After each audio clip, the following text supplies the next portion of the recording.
In this video lecture, we will be discussing Module 5 from Python Application Programming. This is Shilpa Shetty, Assistant Professor, Department of Information Science and Engineering, AJIET, Mangalore.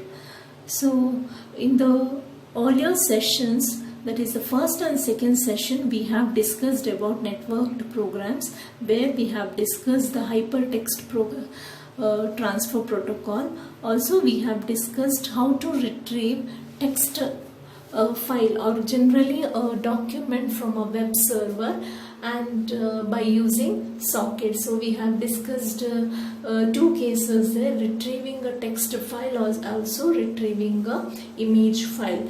Also we have discussed about the URL lib, that is the library provided by Python using which we could extract again the documents from web pager and web pages, and we have come to the conclusion that using URL lib is much better than the socket programming. Then we have discussed about the special type of library that is available to parse a HTML document, that is nothing but Beautiful Soup. So in this session we will be discussing the second chapter from module 5, that is using web services. So this is the third session for this module, and here we will be discussing the XML document as well as JSON.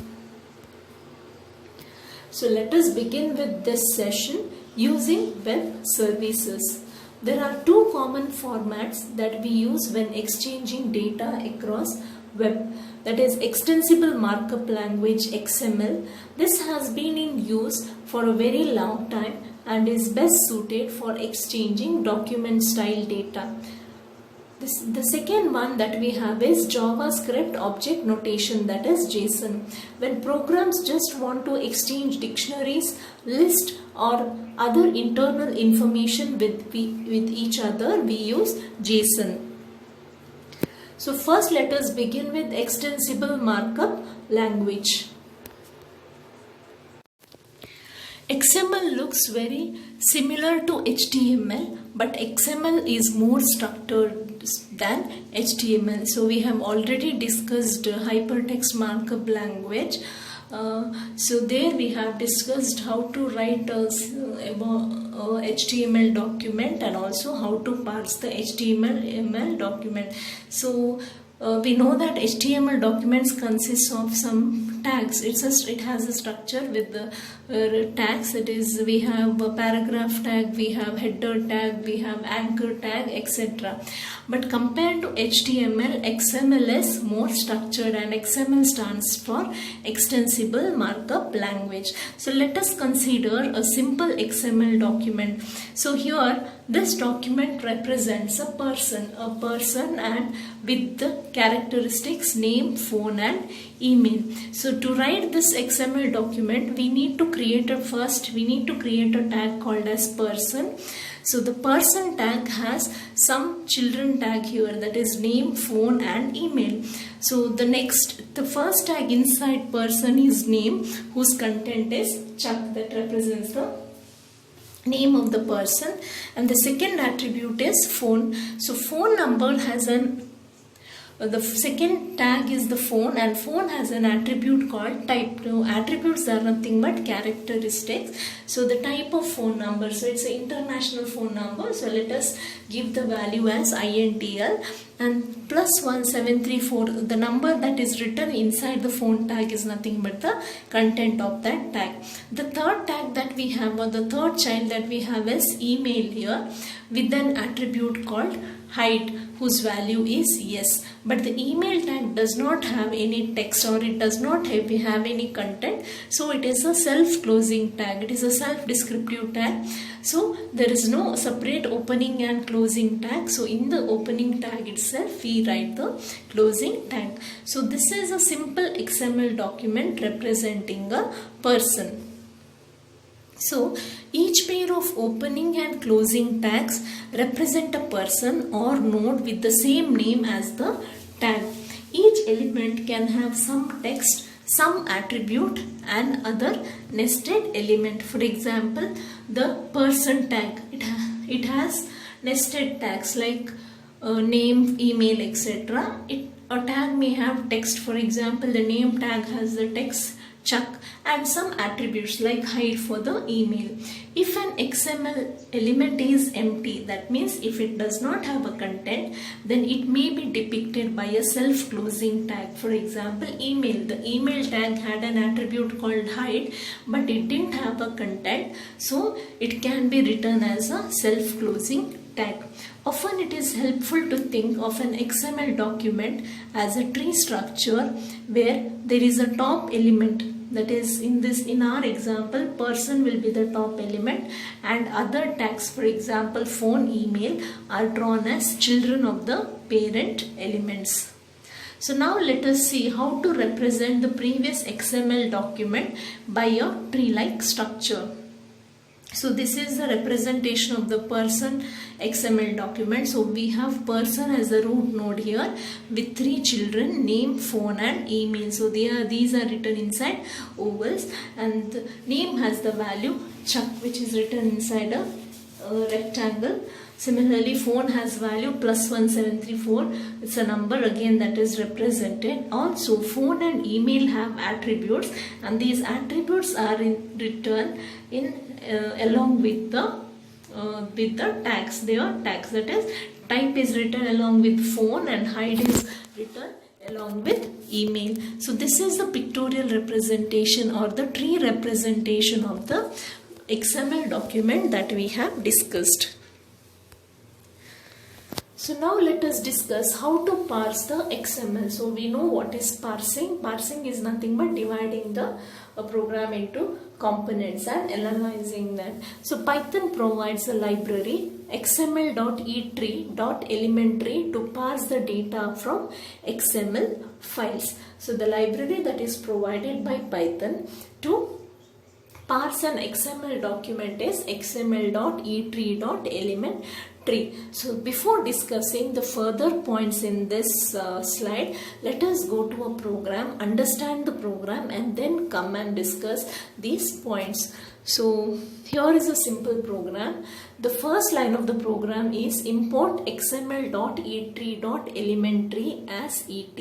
So this we have already discussed. So this is nothing but the parser that is provided by Python for parsing a XML document. So let us create an alias for this library as et.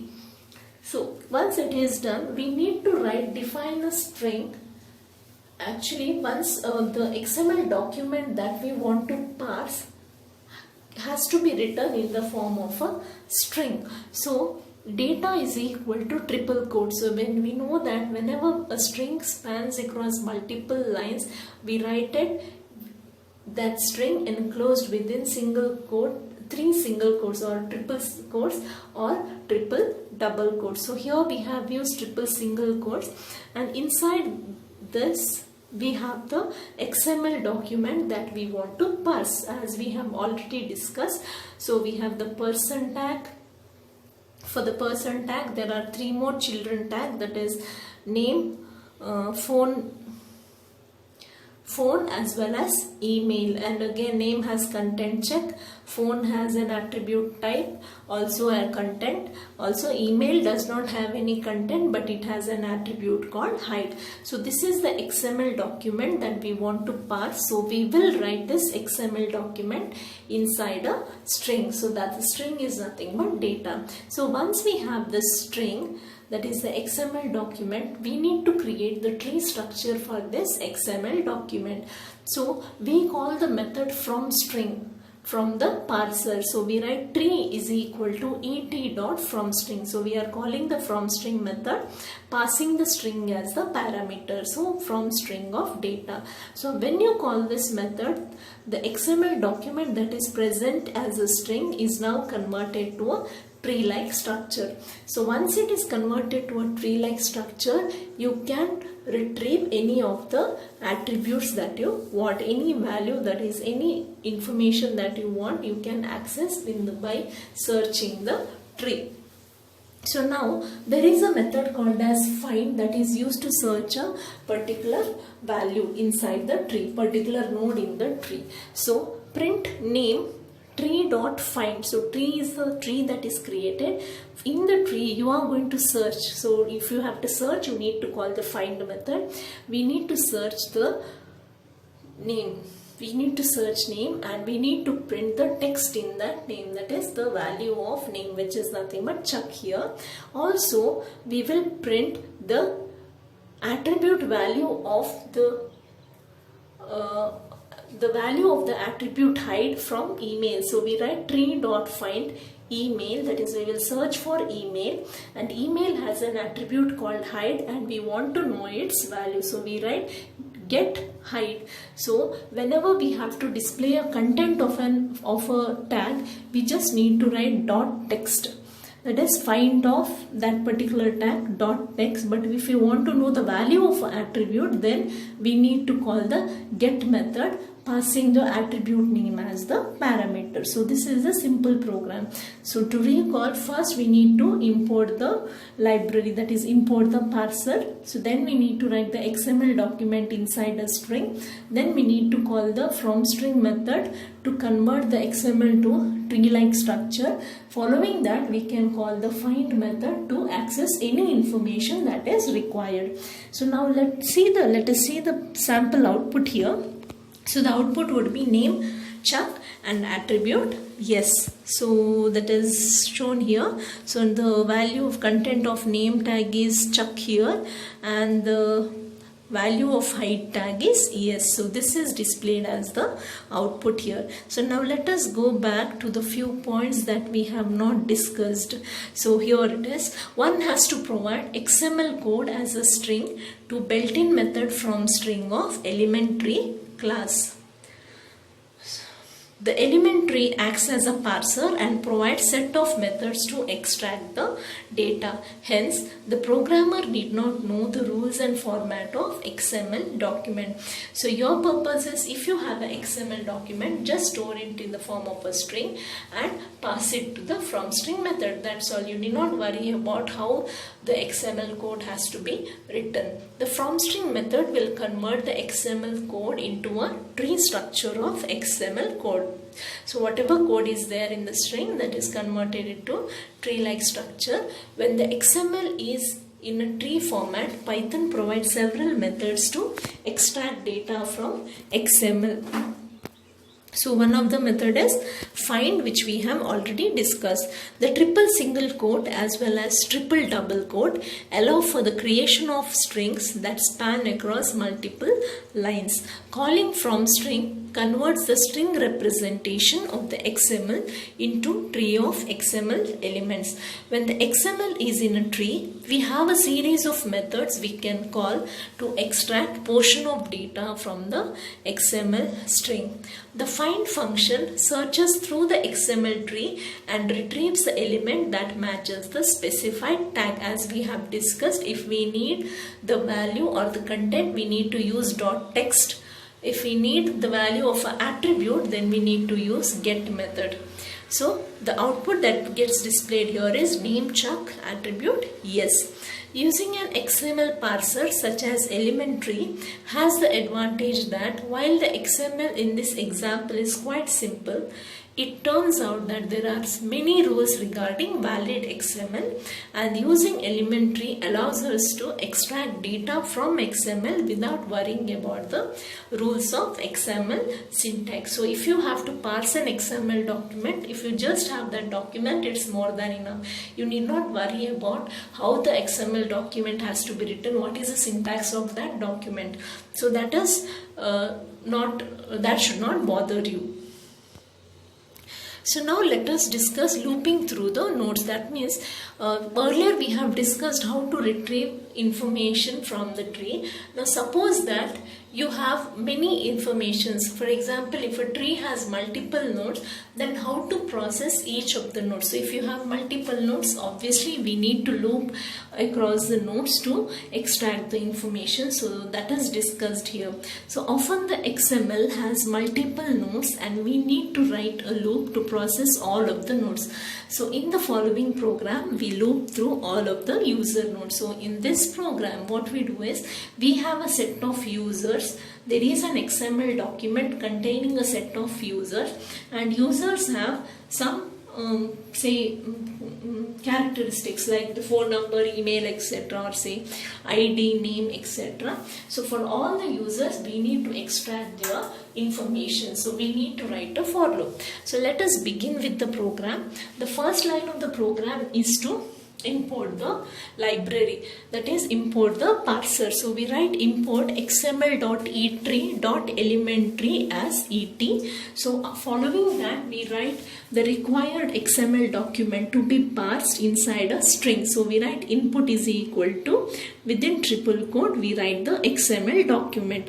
Now if you look at the XML document here, if you draw the tree-like structure for this XML document, then the top node would be stuff, and stuff has a child called users.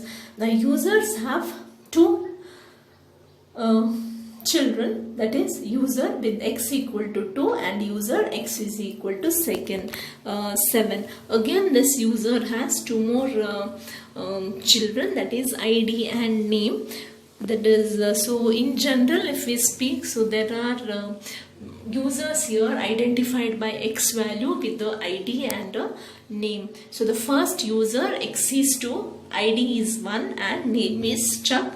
For the second user, the value for attribute x is 7, ID is 9 and the name is Brunt. So this is the XML document which we would like to parse. So once this is done, we need to call the from string method. So what does the from string method do?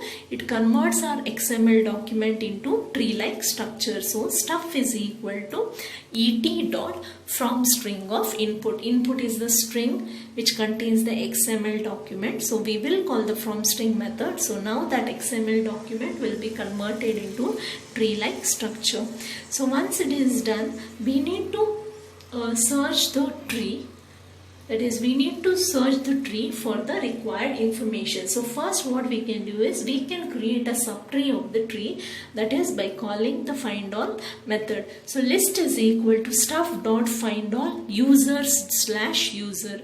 So if you look at the previous XML document, it is like this stuff. Inside that you have users, inside that you have users. So if you want to extract information about user, it is present below user. So you need to provide the complete path name here. So you need to write stuff.findAll method, findAll user/user. So it will create a subtree of the tree. So and it returns a list of the information that is present. So now if we have to count the number of user, then we need to count the number of elements in that list that is returned by the findAll method.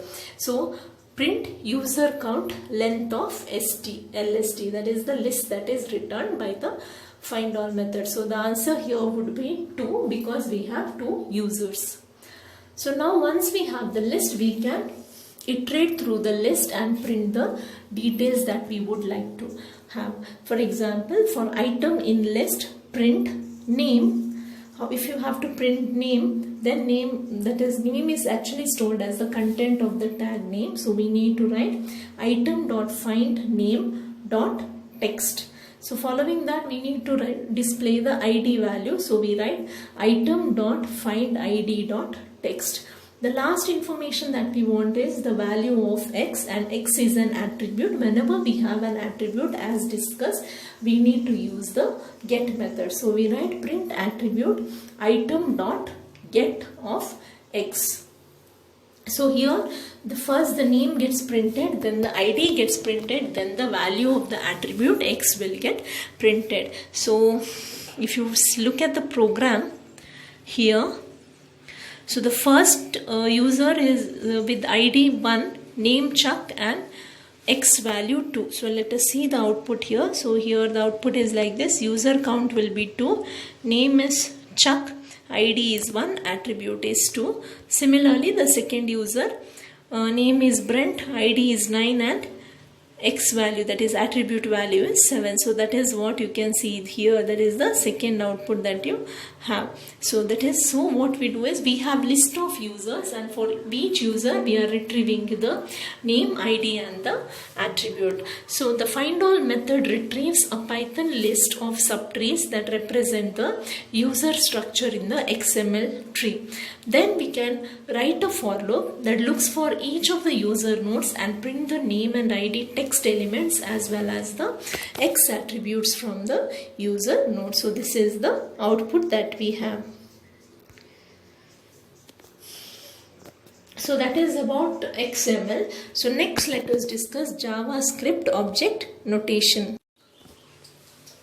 The JSON format was inspired by the object and array format used in JavaScript language.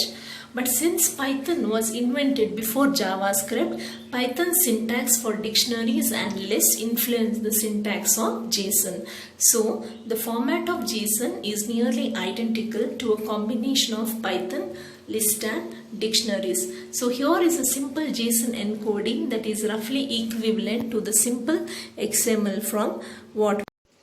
The syntax of JSON is somewhat similar to the list and dictionary in Python. So that is why it's considered that JSON was influenced by Python. So let us see an example here. For the previous XML document that we have discussed, this is the equivalent JSON code. So you can see that the code is written inside curly braces, whereas there you have used the person tag. Inside the person tag we were describing a person, whereas here we have just started with a pair of with the curly brace. So name is equal to Chuck. So what we see here is, here we have dictionaries. The values are written in the form of dictionary. Dictionary is nothing but key and value pair. So the name of the tag here is written in the form of a key and its content is written in the form of value. So the first one is dictionary, key is name and the value is Chuck, and the second one phone. Now in the previous XML document we remember that phone had a attribute called as type and the content was a phone number, the actual phone number, whereas here there is no concept of attribute. Even the attributes have to be written in the form of key value pair. So it's like a nested dictionary, a dictionary inside a dictionary. So phone has to it's a combination, it's like a two dictionaries. So first one is key value type and at value is INTL, and the second one key is number and the value is +734, so on. The third pair is with the key email, and again we had an attribute called hide in XML, but here again we need to write it in the form of a dictionary. So again we open a brace here, hide, whose value is yes. So this is how we write the JSON code for the XML code that we have discussed, and if you take a close look to this document, it appears like a Python code with the dictionary. So we will notice some differences here. First, in XML we can add attributes like INTL to the phone tag. In JSON we simply have key value pairs. So we had some attributes INTL, hide, etc. in XML, but whereas here it is just a key value pair. Also the XML person tag is gone, replaced by a set of outer curly braces. So here there in XML we wrote all the information inside the person tag, whereas here it is just written inside a pair of curly braces. So that is the difference between JSON and XML, and we see that JSON is very simple compared to XML. So in general, JSON structures are simpler than XML because JSON has fewer capabilities than XML. But JSON has the advantage that it maps directly to some combination of dictionaries and lists. And since nearly all programming languages have something equivalent to Python's dictionaries and lists, JSON is a very natural format to have two cooperating programs exchange data. So generally JSON is used to exchange data because it is similar to dictionary and list concept of Python, and most of the programming languages have this concept.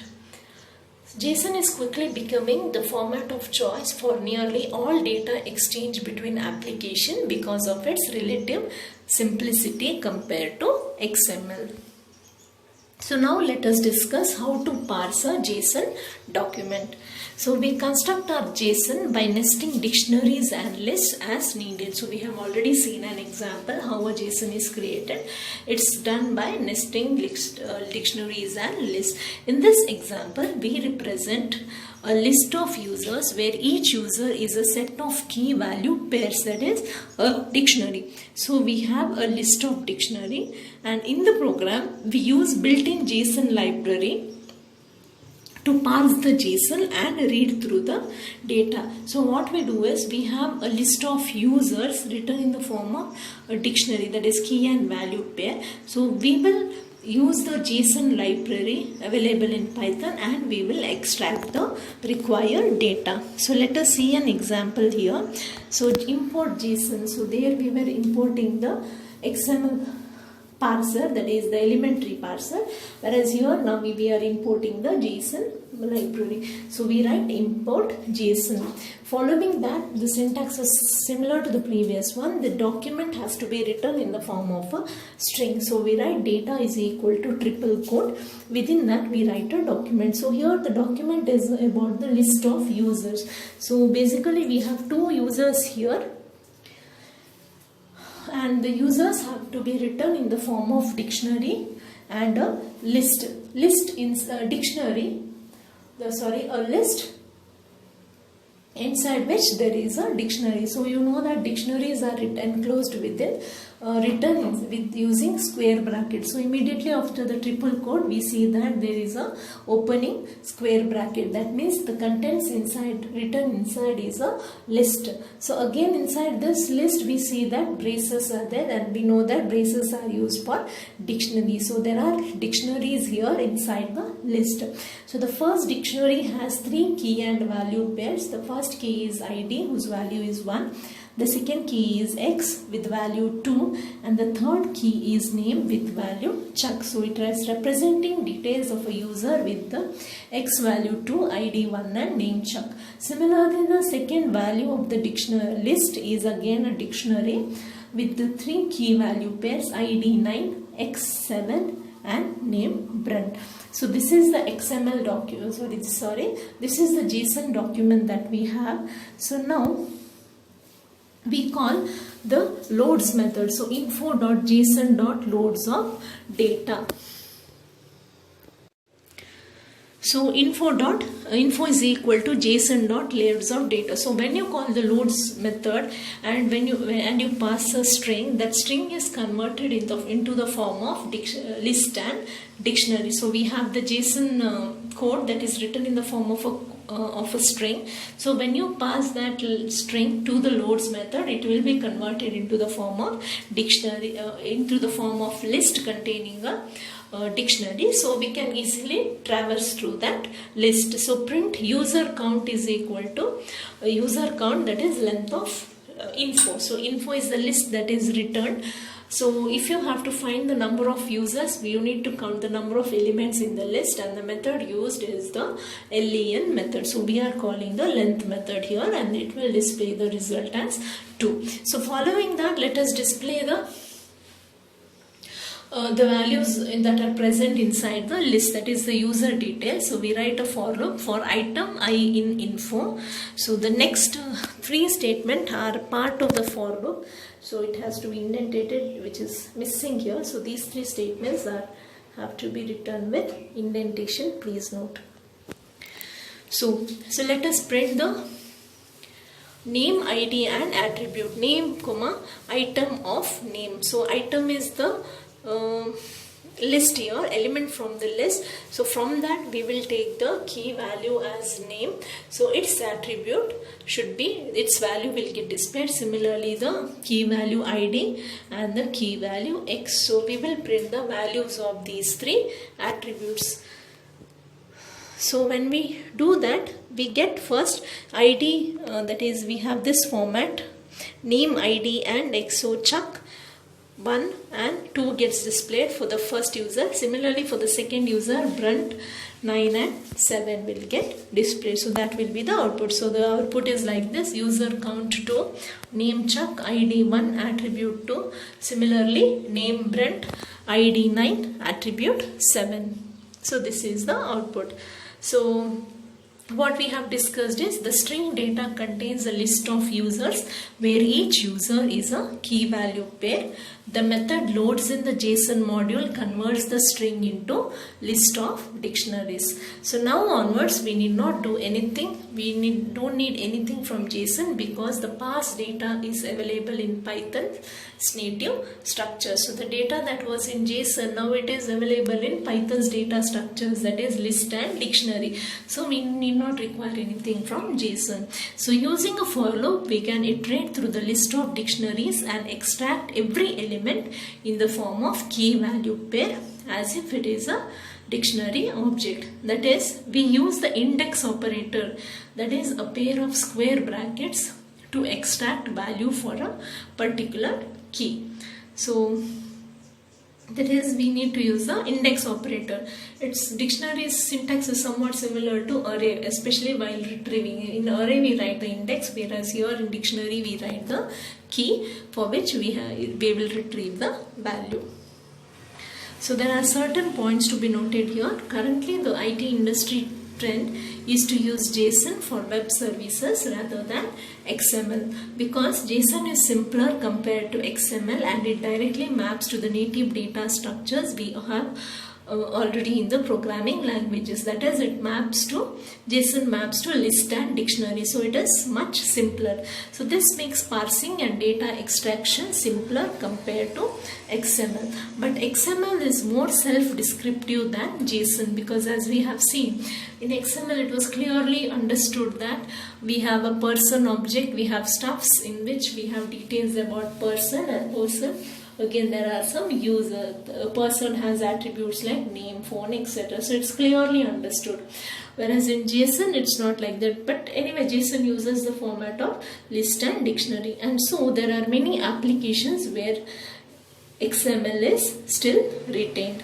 So for example, most word processors store documents internally using XML rather than JSON because of its self-descriptive nature. In some applications still XML is being used. So the next the next topic to discuss is application programming interface, or the APIs. So till now we have discussed how to exchange data between application using HTTP, XML and JSON. So the next step is to understand the API. API is nothing but application programming interface. It defines and documents the contract between application. The rules to be followed by using when one application uses another application, that is defined by API. So when we use an API, generally one program makes a set of services available for use by other application and publishes the APIs. APIs are nothing but rules that must be followed in order to access the services provided by the program. That means there is one program which will provide service to other users. So if other programs want to make use of the services provided by this program, then it has to follow a set of rules, and that is defined in API. So when we begin to build our programs where the functionality of a program includes access to services provided by other programs, we call the approach as service-oriented architecture. That means our program is making use of services provided by other programs. So such an approach is called as service-oriented architecture, that is SOA. A SOA approach is one where our overall application makes use of the services of other application. A non-SOA approach is where the application is single standalone application which contains all of the code necessary to implement the application. So SOA means it is dependent on other application, that is, it makes use of services provided by some other programs, whereas non-SOA means it's a single, it's an independent model, so it does not need any code that is required from any other application. So for example, for a SOA, that is service oriented approach, is through a single website we can book flight tickets and hotels.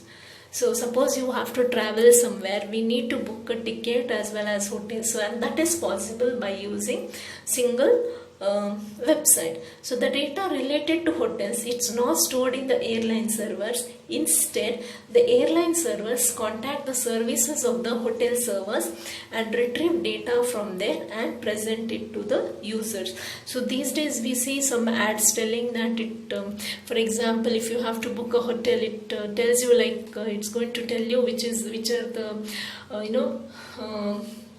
web pages where you can book the hotel for the cheaper prices. So what is happening there? So the application that you're using, it is connecting to some other servers. From there it is fetching the data. So the airline servers contact the services on the hotel servers and retrieve the data from there and present it to the user. So when the user agrees to make a hotel reservation using the airline site uses another web service on the hotel system to actually make the reservation. So this is how it works. So that means while we are booking the ticket, if you would like to book a hotel, the services that are provided by the hotel is received by contacting the hotel server. Again, if you have to book a reserve, if you want to reserve a room in that hotel, again some more information is fetched from the hotel server.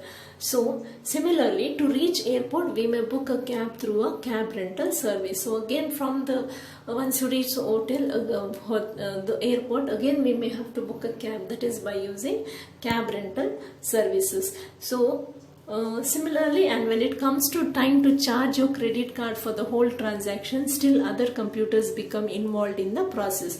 So this picture is process is depicted. So what the last point says is, okay, so once you have booked everything, you need to pay the amount, right? So if you have to do that, again you see that some other application will start running, for example just pay, etc. Okay, so this figure represents the process that we have discussed. So if you have a travel application, so it connects with 3 different servers, for example auto rental service, hotel reservation service, airline reservation service. So these are the different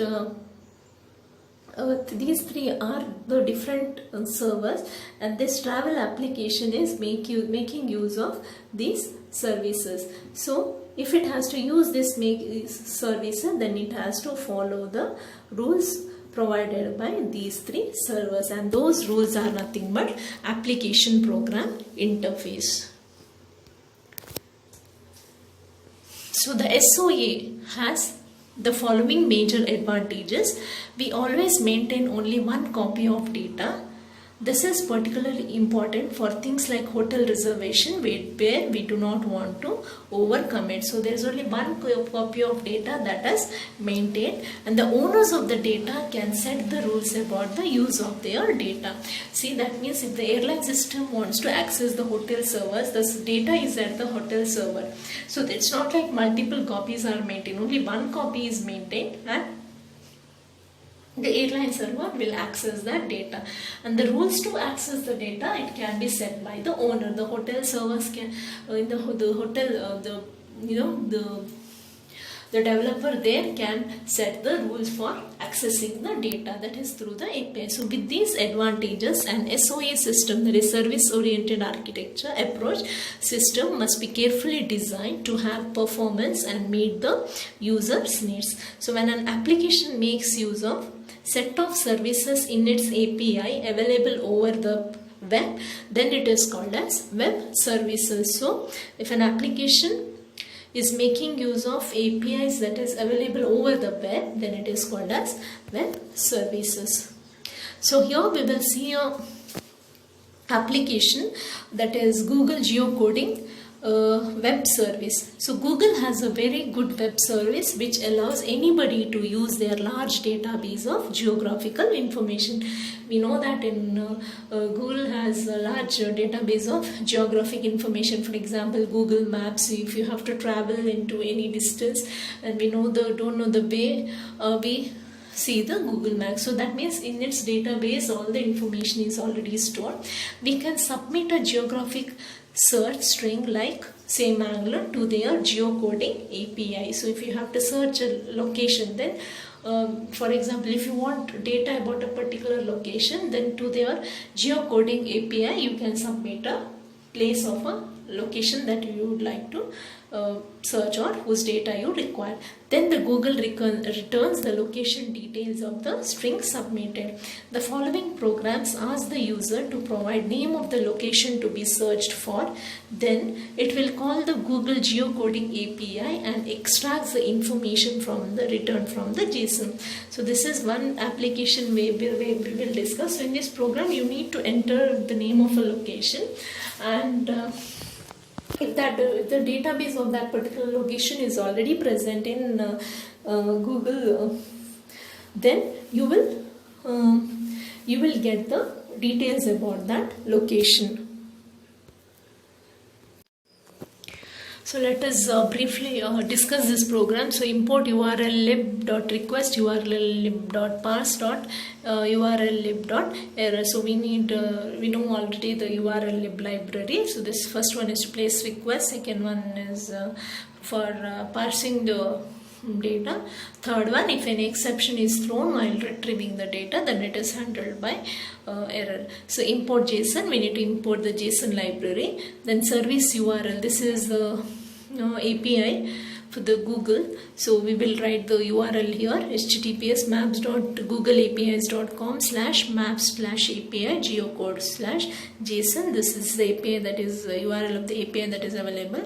Then address is equal to input enter location. So when you see this, we need to enter the location. So for example, if you want to search, you want to get details about Bangalore, so you need to enter here. So that is stored in address. If length of address less than 1, then exit. That means if you have not entered any address here, then your program will terminate.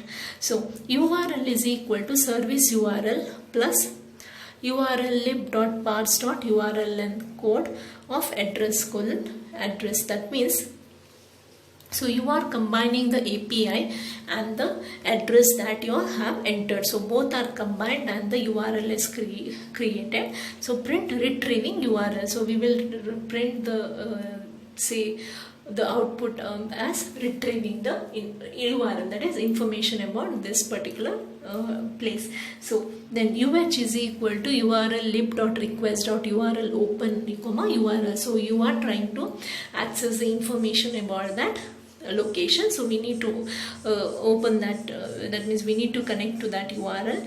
Data is equal to UH.read.decode. So whatever is written, whatever information is written, that has to be decoded.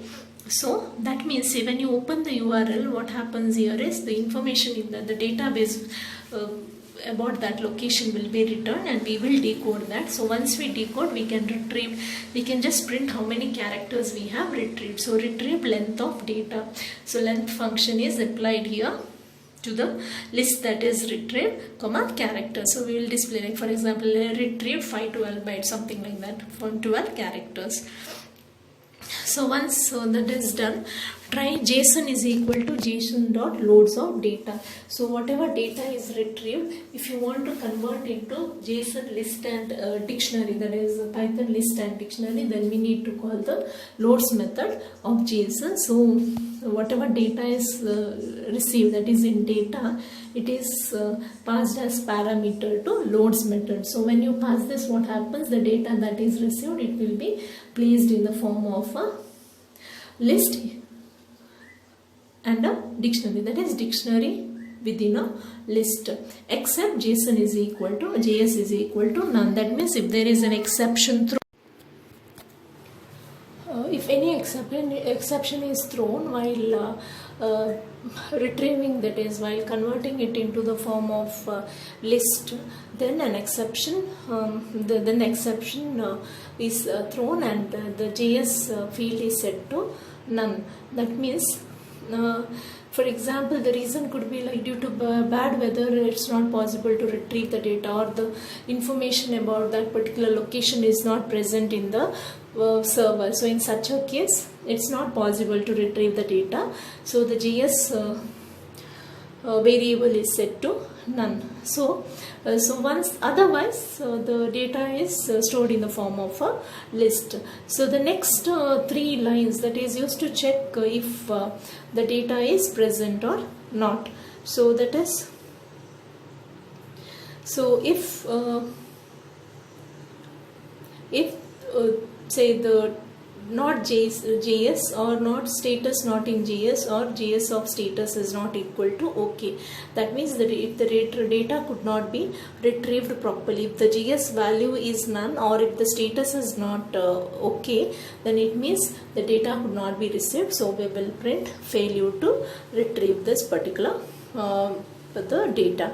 So once it is done, we will display the data.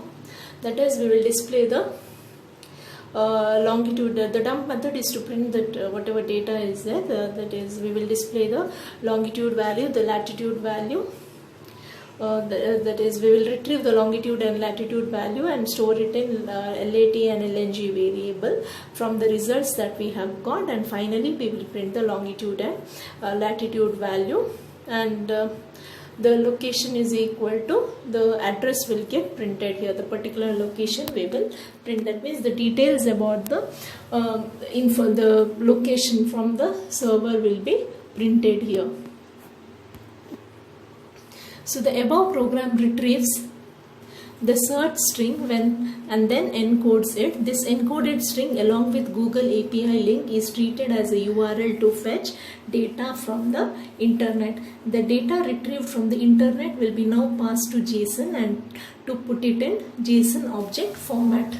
If the input string, which must be an existing geographical location, say like for example Mangalore, Karkala, Surathkal, etc. If it cannot be located by Google API, either due to bad internet or due to unknown location, we just display the message as failure to retrieve. If Google successfully identifies the location, then we will dump that data in JSON object, and then using indexing on JSON, as JSON will be in the form of dictionary, we can retrieve the location, address, longitude, latitude, etc. So here if you see the JSON of results of 0, geometry, location, latitude, that is, so we are trying to fetch the information by giving the key values. So we can retrieve the required information.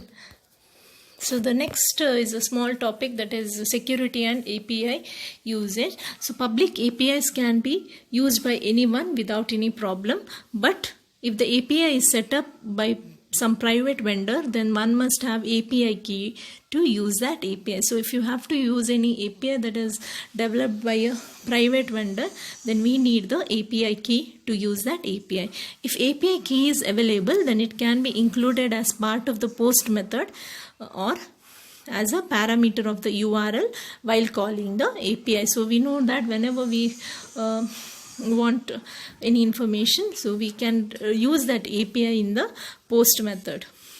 So sometimes vendor wants more security and expects the user to provide cryptographically signed messages using shared keys and secrets. So see, sometimes if the API is if the application is set up by a private vendor, he wants to have more security, so they might use some secret keys and secrets. The most common protocol used in the internet for signing request is OAuth, that is for the authentication purpose. As the Twitter API became increasingly valuable, Twitter went from an open and public API to an API that required the use of OAuth signatures on each API request. But there are still a number of convenient and free OAuth libraries, so you can avoid writing an OAuth implementation from scratch by reading the specification. These libraries are of varying complexity and have varying degrees of richness. The OAuth website has information about various OAuth libraries. So what it says is, if this, you must have seen in WhatsApp also, there are some end-to-end encryption required or something. So that is like when the API is set up by the private vendor, he might want more security, like he does not want this API to be simply used. So in such a case, he might require it to be cryptographically signed. So that is the concept here. So one of the most important protocol that is used in internet for signing such a request is OAuth. So regarding that OAuth, you can go to the OAuth website to get information about OAuth libraries. So that's all we have for this session. Thank you for watching.